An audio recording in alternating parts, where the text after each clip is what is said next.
Assalamualaikum warahmatullahi wabarakatuh. Sebelumnya, perkenalkan, nama saya Afrita Fiona Lasisi dengan NIM 2201050 dan teman-teman saya.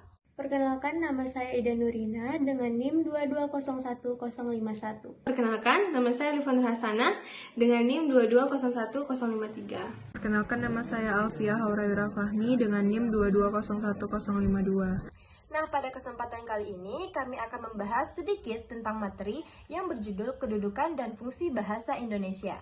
Seperti yang kita ketahui bersama bahwa manusia merupakan makhluk sosial yang mana membutuhkan manusia lainnya untuk dapat berinteraksi maupun berkomunikasi. Nah, untuk berinteraksi dan berkomunikasi tersebut diperlukanlah sebuah bahasa, yaitu bahasa Indonesia.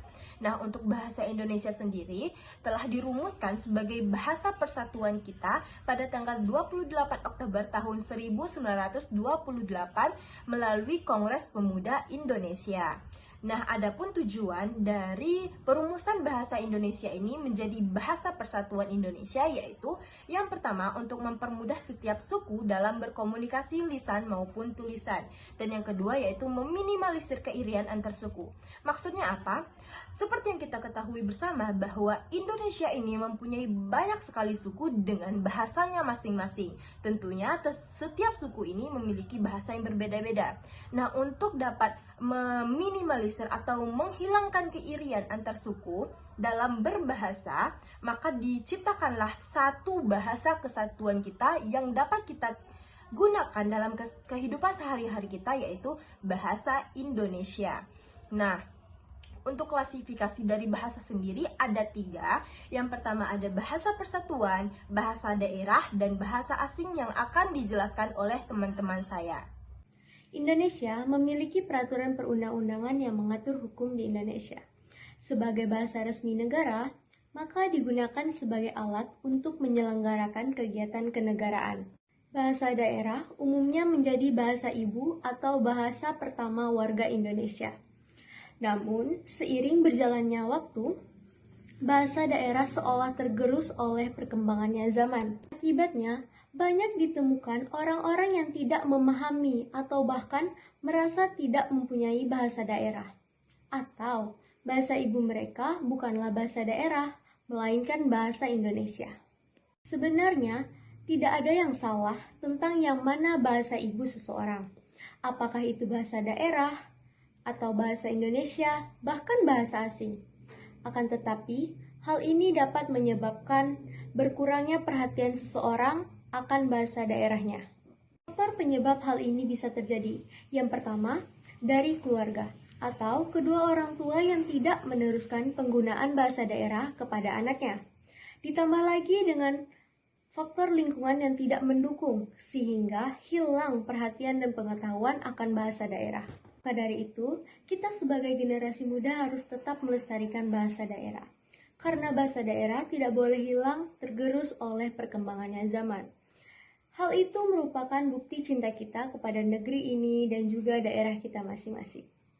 Nah, hal-hal demikian akan menjadikan persoalan yang dihadapi bangsa Indonesia. Seseorang tentu saja jika sudah berkeluarga akan menurunkan bahasa Indonesia kepada anaknya, sehingga anaknya menjadikan bahasa Indonesia sebagai bahasa ibu dan akan menyebabkan tidak adanya perhatian kepada bahasa daerah.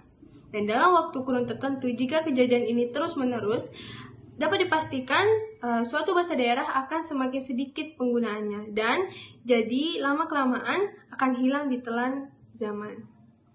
Bahasa ketiga yang ada di Indonesia ialah bahasa asing. Nah, bahasa asing banyak diserap di dalam bahasa Indonesia demi penyempurnaan bahasa Indonesia itu sendiri. Banyak istilah-istilah tertentu yang tidak memiliki padanan kata sehingga diambil dari bahasa asing. Bahasa-bahasa asing yang diserap di dalam bahasa Indonesia diantaranya adalah bahasa Inggris sebagai bahasa internasional, ada bahasa Portugis, Belanda, Jepang, dan banyak lainnya. Dan sangat mempengaruhi perkembangan bahasa Indonesia dan juga masyarakat Indonesia. Nah, efek dari globalisasi ini mempengaruhi semua aspek kehidupan termasuk bahasa. Bahasa adalah sumber atau sarana awal manusia dalam memahami sesuatu. Bahasa yang sekarang semakin pesat digunakan secara global adalah bahasa Inggris.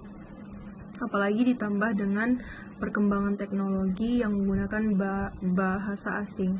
Nah, di zaman yang serba canggih ini, beberapa masyarakat Indonesia menganggap bahwasannya penggunaan bahasa Indonesia itu menjadi penghambat komunikasi yang dilakukan secara global. Hal tersebut menyebabkan penggunaan bahasa Indonesia sedikit terancam. Nah, maka dari itu kita sebagai warga negara Indonesia harus bisa dalam menggunakan bahasa asing, terutama bahasa Inggris yang merupakan bahasa umum yang digunakan oleh semua penjuru dunia. Adapun kesimpulan dari materi kami, kelompok 1 adalah bahasa Indonesia itu memiliki peran penting dan fungsi penting bagi bangsa Indonesia. Walaupun di era globalisasi ini penggunaan bahasa Indonesia itu sedikit terancam. Oleh karena itu, kita sebagai warga negara Indonesia harus memiliki rasa nasionalisme yang tinggi dengan menggunakan bahasa Indonesia itu sendiri dengan baik dan benar dalam kehidupan sehari-hari dan juga mencintai bahasa Indonesia itu sendiri.